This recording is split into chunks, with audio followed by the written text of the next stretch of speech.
I want to make something very, very clear to you guys.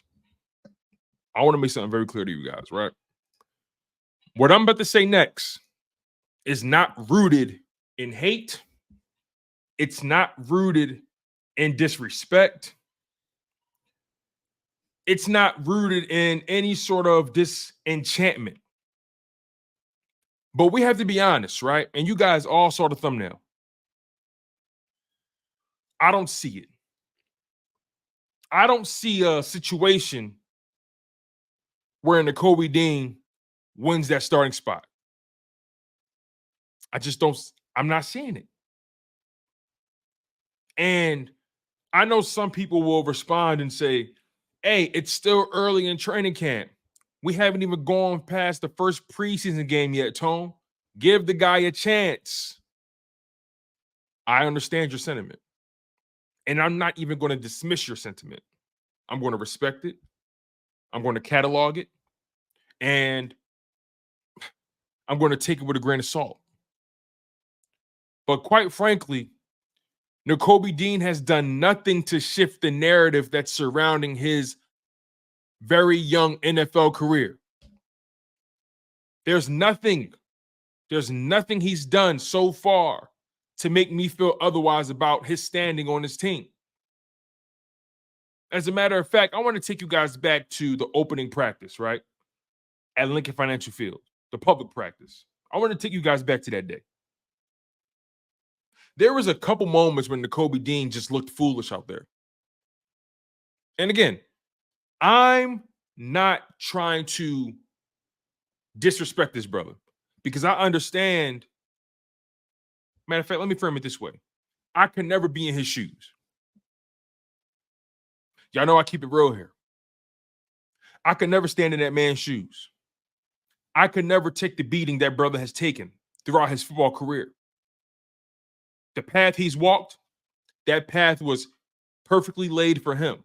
And the path I walk is perfectly laid for me. But I love this game of football. I am a huge supporter of the Philadelphia Eagles. I've been an Eagles fan since 1994. It's in my blood. It's in my genes. I see the level of investment my city has given to that team, that organization. I see the level of investment that my fellow citizens have given to the team, buying the merch, supporting them at the games, buying the tickets, the parking, the concessions, donating to the Autism Foundation, showing up to every event, the tailgating. Philadelphia Eagles culture is blue collar. The Philadelphia Eagles, that city, my city, that I grew up in, born and raised, I'm 29 years old. All I know is Philadelphia. I recently moved to Texas, but I'm Philly to the death of me. North Philly, born and raised, 23rd and Dolphin. Holla at me. By way of 33rd and York. En route to 5th and Alany. Yeah. So the point I'm trying to get across to you guys is, although the seat I sit in is nothing like the seat that Nakobe Dean's sitting in, and we lead two different lives, I still feel that I can have an opinion about the Philadelphia Eagles team that we invest in year after year after year. And as of right now, my opinion is this: Nakobe Dean is not looking like the player that the Philadelphia Eagles thought he was. He's not. He's not looking like that Georgia product that we drafted. The thought process was he would be able to benefit from having Jordan Davis in front of him. They were supposed to be some sort of a package deal because of the way they played in Georgia or at Georgia. And as of right now, some people have their questions about Jordan Davis, but that's not what this is about, right?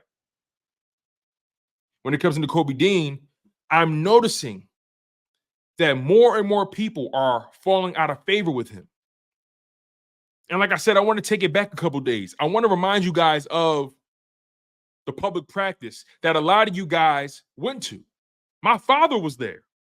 My father and his homie Al was there. Shout out to Al. It's a good brother. My dad was there. And I said, hey, Dad, how was it? What did you see?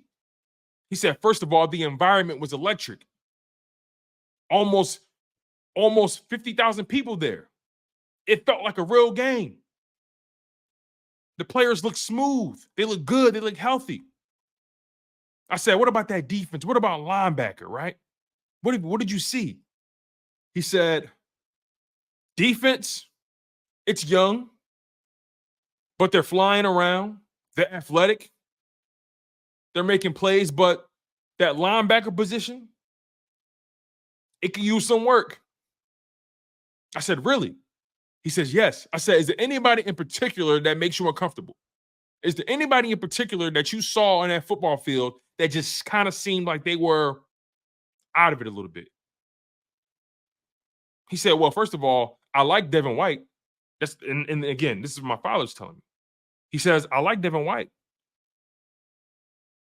But there was a couple times where this one player got beat one too many times. I'm like, who was it?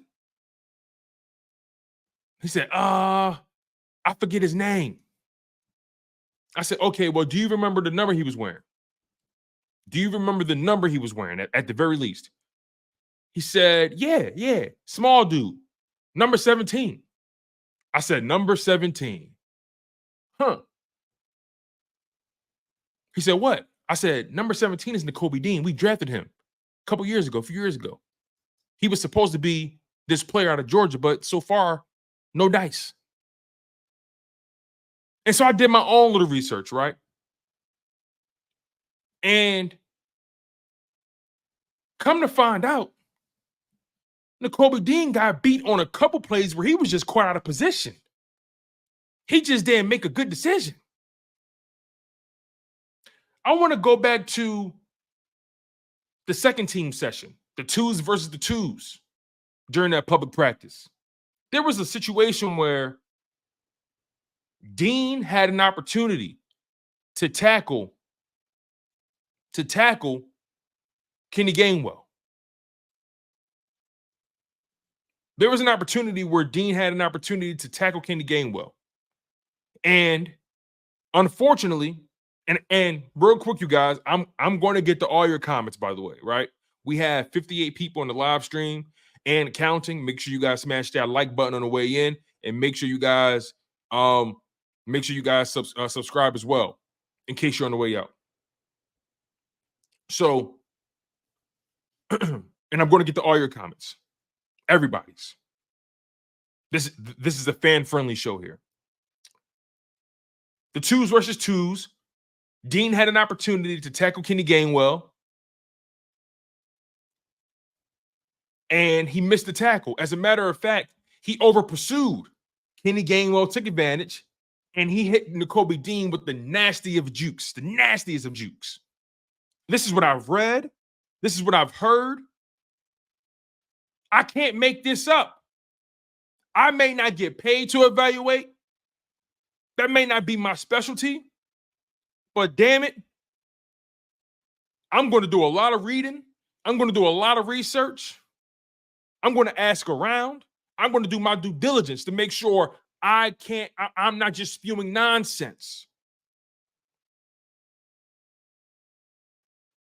So again, it's a public practice.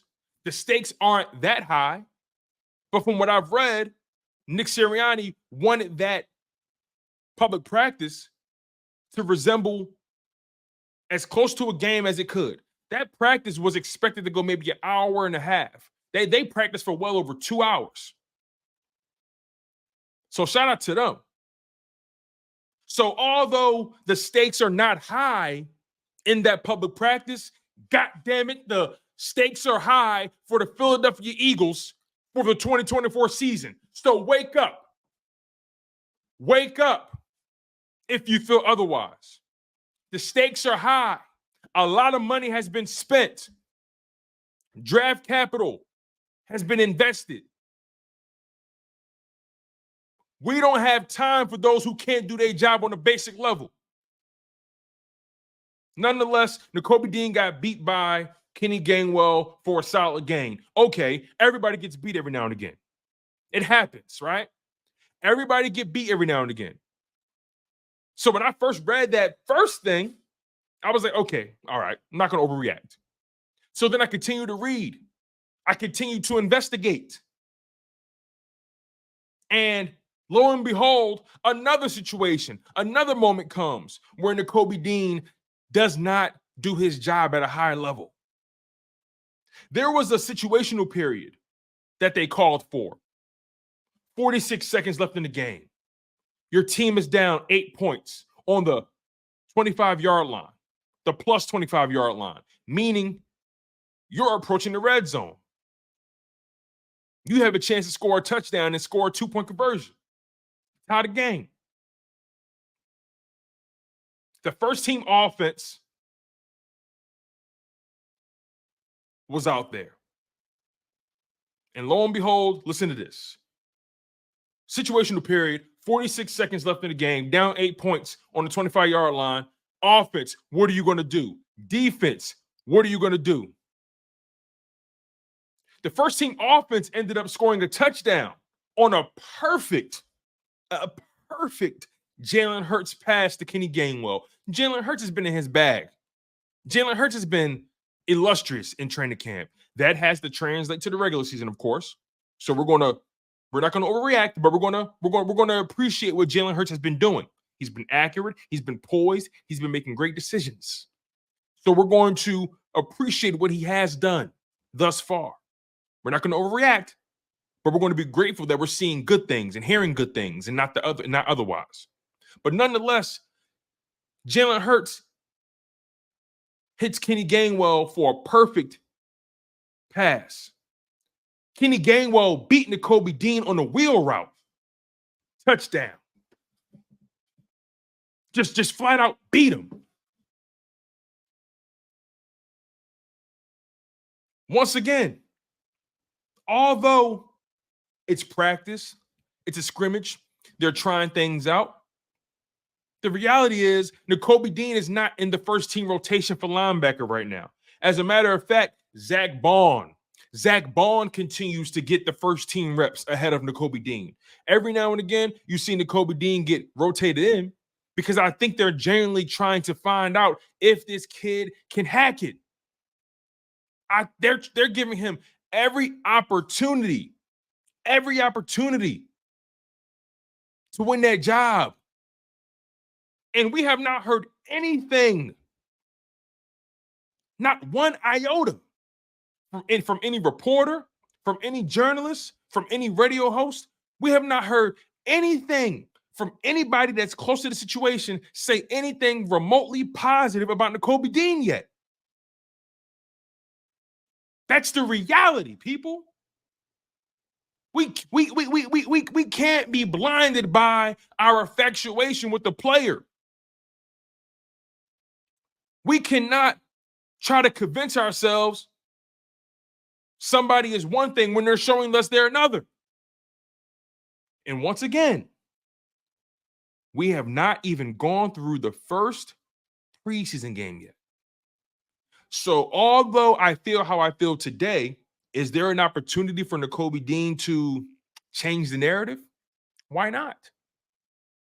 Sure, he has an opportunity to change the narrative. Sure. But do I think he will? No, I don't. And I had high hopes for Nakobe Dean. When we drafted him in the third round, I was pretty excited about that. Me personally, I was more of a Devin Lloyd guy. If you guys remember, Devin Lloyd out of Utah played in the Pac-12. He was in the same draft class as Nakobe Dean, and they were touted as being linebacker 1 and linebacker 2, linebacker 1A and linebacker 1B. Which linebacker is going to have the better career? A lot of people had Nakobe Dean as a first-round talent. He fell to the third round because of injuries, right? Me personally, you can check my history. You can check my resume. You can dig on my channel. I did a comparison video comparing Devin Lloyd to Nakobe Dean. And I made it very clear. My preference is Devin Lloyd because he has better physical tools at the position. He's bigger. better in coverage, longer body. I was a Devin Lloyd guy. Nonetheless, Devin Lloyd was drafted in the first round by the Jaguars, and Nakobe Dean was drafted by the Eagles in the third round. Look at that disparity. First round, third round.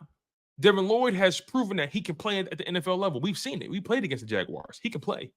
Nakobe Dean, year one, no grass time. Year two, tried to give him grass time, even gave him the green dot, broke both his feet.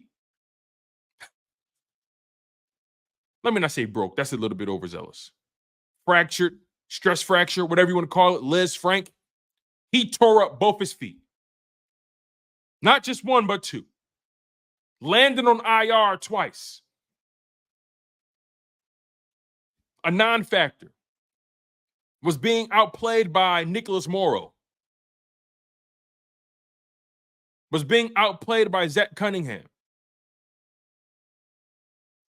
The Eagles even went out and got another linebacker in Shaq Leonard. Nakobe Dean enters year three. Does he have an opportunity to win a starting job? Sure. But he can't even outplay Zack Baun right now. And Zack Baun is a former special teamer for the Saints who would get sporadic starting time throughout his career. And then he got the most consistent starting time he ever had last season. I believe Zack Baun finished out the season for the Saints. He started like the last 5 or 6 games, and he was pretty productive. Got sacks, got interceptions, got forced fumbles, tackles for loss. He was everywhere. He upped his stock. The Eagles took a chance on him. Okay. All right. And when Zack Baun got here, I said to myself, you know what? It's something about Zack Baun that I like. A lot of people laughed at me. And I'm not saying Zack Baun is going to be a Pro Bowler. I'm not saying Zack Baun is going to be this world beater. Don't get it misconstrued. I'm comparing Zack Baun and Nakobe Dean to the people in the room, in the building. Nobody else.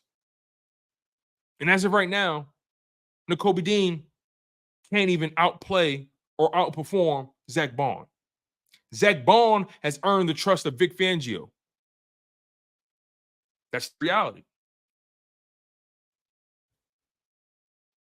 And on top of that, it doesn't help. It does not help that we're beginning to hear positive things about Jeremiah Trotter Jr. as well.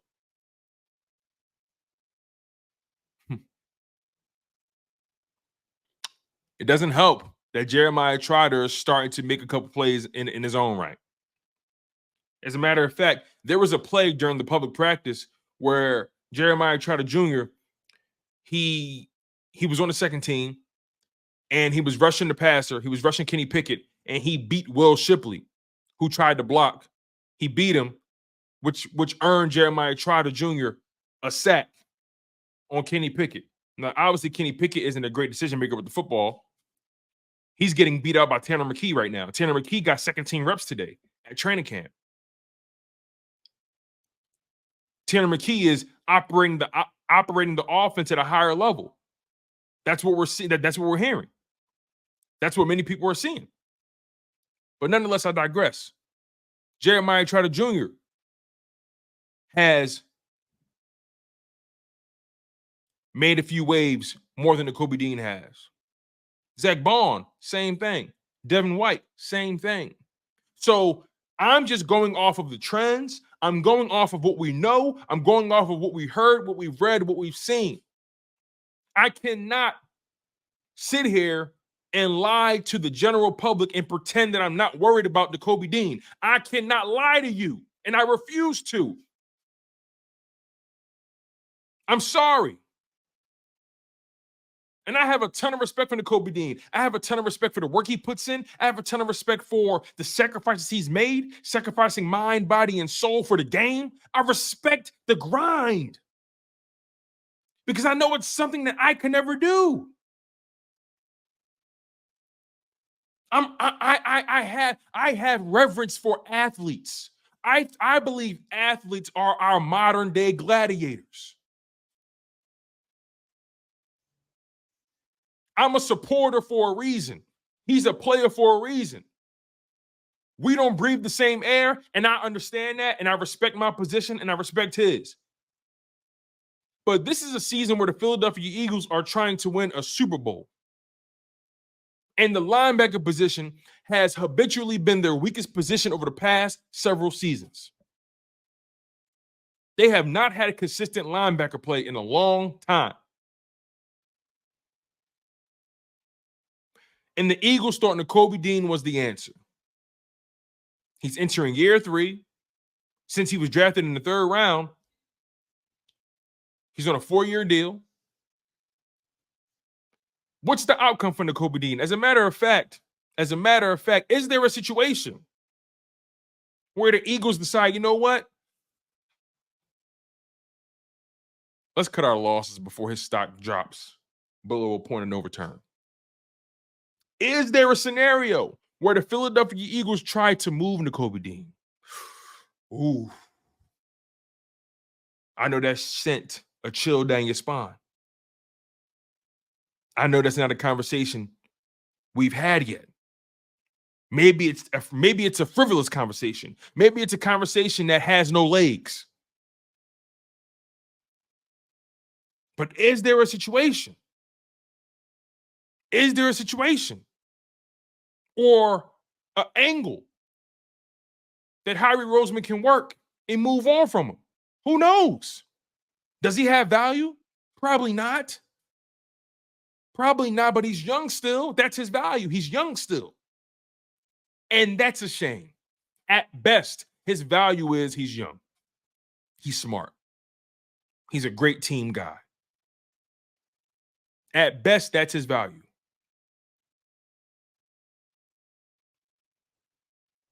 So I hope Nakobe Dean can turn the tide.